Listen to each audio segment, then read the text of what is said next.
Latin America is home to about 8% of the world's population but has about one-third of its homicides in 2016. That meant some 400 homicides a day, or roughly 146,000 a year.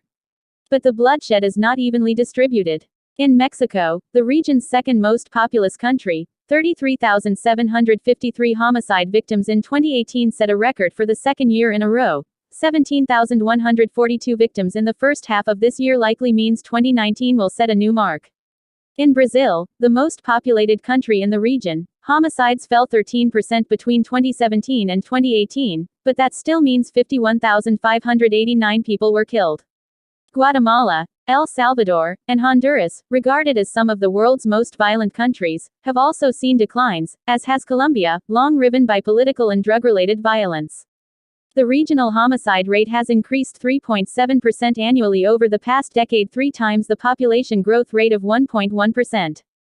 Chile's 2.7 homicides per 100,000 people in 2018 were about half the US's 5.3, Mexico and Brazil's 25 per 100,000, and Venezuela's 80 were many times more. But there are what we call invariant factors that seem to correlate with homicide across time and space, and there are a few of them. Income inequality. Field laborers in line at a gym-turned-shelter in Saltillo, Mexico, August 21, 2015.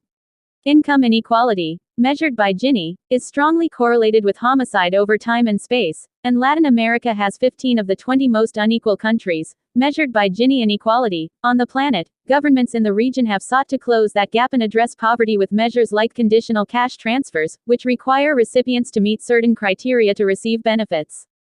High prices for exports, like oil, also enabled governments to reduce inequality during the 2000s. But disparities persist, and the region's recent economic slowdown has endangered gains that have been made. These divides create conditions that allow them to be perpetuated, Muga said. When you have large disparities in wealth, you create greater competition among populations that experience varying levels of mobility, and this inequality also creates competition between the rich and the poor for public goods. Elites tend not to be interested in servicing public goods, including policing, and what you tend to get is substandard provision of these public goods in areas of concentrated disadvantage, which reinforces negative feedback. Unemployment, especially among young men. High rates of unemployment in Latin America, reaching 30% regionally, but you also have low-quality employment for large numbers of young people, wherein the trade-offs of a life of informality versus a low-paying job in a formal sector becomes a little less obvious. Where you see these high rates of youth employment, you can see how it leads to crime.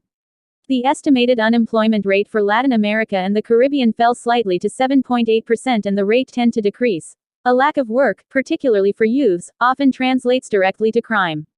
In Brazil, every 2% increase in unemployment results in a 1% increase in homicide. There's a pretty linear relationship.